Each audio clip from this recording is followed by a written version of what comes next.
ಪಾಠವನ್ನು ಅಧ್ಯಯನ ಮಾಡಿತು. ಕೇಂದ್ರ ಸರ್ಕಾರ ಅಂದ್ರೆ ಕೇಂದ್ರ ಶಾಸಕಾಂಗ. ಕೇಂದ್ರ ಶಾಸಕಾಂಗ ಅಂದ್ರೆ ಸಂಸತ್ತು ಅಂತ ಕನ್ನಡದಾಗ, ಇಂಗ್ಲಿಷ್ದಾಗ ಪಾರ್ಲಿಮೆಂಟ್ ಅಂತ. ಸಂಸತ್ತು ಅಂದ್ರೆ ಏನಂತ ತಿಳ್ಕೊಬೇಕಂದ್ರೆ ಏನೋ ಅಂತ ಲೋಕಸಭೆ, ರಾಜ್ಯಸಭೆ, ರಾಷ್ಟ್ರಪತಿ ಇವು ಮೂರು ಒಳಗೊಂಡಿರುವುದೇ ಸಂಸತ್ತು. ಇದಕ್ಕೆ ನಾವು ಸಂಸತ್ತು ಅಂತ. ನಾವೀಗ ಲೋಕಸಭೆ ಬಗ್ಗೆ ಚರ್ಚೆ ಮಾಡೋಣ. ಲೋಕಸಭೆ ಅಂದ್ರೆ ಭಾರತ ಸಂವಿಧಾನದೊಳಗ ಲೋಕಸಭೆಯನ್ನ ಕೆಳಮನೆ ಅಂತವು, ರಾಜ್ಯಸಭೆಯನ್ನ ಮೇಲ್ಮನೆ ಅಂತವು. ಈಗ ನೀವು 18 ವರ್ಷ ಆದ್ಮೇಲೆ ಮತದಾನ ಮಾಡ್ಬೇಕಂತ ಹೇಳ್ತಾರೆ. ಆದ್ರೆ ನಾವು ಮಾಡೋಕ್ಕಾಗೋದಿಲ್ಲ. ನಾವ್ಯಾಕೆ ಮಾಡೋಕ್ಕಾಗೋದಿಲ್ಲ ಮತದಾನ? ನಮಗೆ 18 ವರ್ಷ ಆಗಿರಲ್ಲ. ನೀವು ಮಾಡ್ಬೋದು ಮತದಾನ ಅಂದ್ರೆ ನೀವ್ಯಾಕೆ ಮಾಡ್ಬೋದು?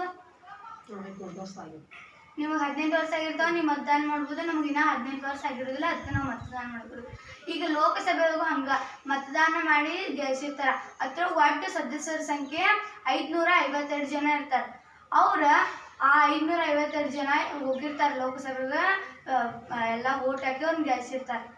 ಅದ್ರೊಳಗ ಒಬ್ಬ ವ್ಯಕ್ತಿಗೆ ಓಟ್ ಹಾಕಿ ಗೆದ್ದಿಲ್ಲ, ಅವ ಅಲ್ಲಿ ಲೋಕಸಭೆಯೊಳಗ 5 ವರ್ಷ ಅವ್ನು ಕೆಲಸ ಮಾಡ್ಬೋದಲ್ಲಿ.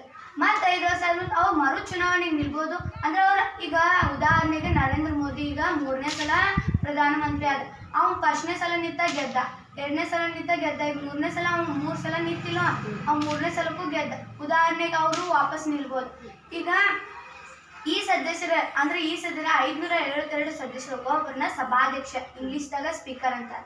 ಆ 552 ಜನಗೂ ಒಬ್ಬರು ಸಭಾಧ್ಯಕ್ಷ ಮಾಡ್ತಾರೆ. ಆ ಸಭಾಧ್ಯಕ್ಷ ಸಭೆಯೊಳಗೆ ಏನು ಮಾಡ್ತಾನಂದ್ರೆ ಶಾಂತತೆ ನಿಷ್ಠೆಯಿಂದ ಅಲ್ಲಿ ಕುಣಿಸ್ತಾರೋ ಮತ್ತು ಹಿಂಗೆ ಚರ್ಚೆ ಮಾಡೋಕೆ, ವಿಷಯದ ಬಗ್ಗೆ ಚರ್ಚೆ ಮಾಡೋಕೆ ಅವಕಾಶ ಮಾಡಿಕೊಡ್ಬೇಕು. ಇನ್ನು ನಾವೀಗ ಲೋಕಸಭೆ ಆದವ್ರು ಏನೇನು ಮಾಡ್ಬೇಕಂತ ಅದೇ ಲೋಕಸಭೆ ಸದಸ್ಯರು ಆಗಾಕ ಅವ್ರಿಗೆ ಏನೇನು ಆಡಳಿತ ಬೇಕಂತ ತಿಳ್ಕೊಂಡು ಈಗ ಭಾರತದ ಪ್ರಜೆಗಿರ್ಬೇಕು. ನಾವೀಗ ಬೇರೆದವ್ರಿಗೆ ದೇಶಕ್ಕೆ ಇದನ್ನ ಪ್ರಜೆ ಆಗಿದ್ರೆ ನಾವು ಇದನ್ನ ಅವ್ರನ್ನ ನಮ್ಮ ಭಾರತಕ್ಕೆ ಇದನ್ನು ಆಡಳಿತ ಮಾಡಕ್ಕೆ ಕರ್ಕೋತೇವು ಇಲ್ಲ. ಯಾಕಂದ್ರೆ ಅವ್ರ ದೇಶಕ್ಕಂತ ಮಾಡ್ಕೊರಾರ, ಅದಕ್ಕೆ ನಮ್ಮ ಭಾರತ ದೇಶದ ಪ್ರಜೆ ಇರ್ಬೇಕು. ಎರಡನೇದು ಕನಿಷ್ಠ 25 ವರ್ಷ. ಓಟ್ ಹಾಕಕ್ಕ ಈ 18 ವರ್ಷ ಬೇಕು. ಹಂಗಂದ್ರೆ ಓಟ್ ಹಾಕೋದು ನಿಲ್ಲಾಕ ಅವ್ರಿಗೆ 25 ವಯಸ್ಸಾಗಿರ್ಬೇಕು. ಮೂರನೇದು ಯಾವುದೇ ಸರ್ಕಾರಿ ಹುದ್ದೆಯಲ್ಲಿ ಅಂದ್ರೆ ಯಾವುದೇ ಲಾಭ ಹುದ್ದೆಯಲ್ಲಿ ಇರಬಾರ್ದಂದ್ರೆ.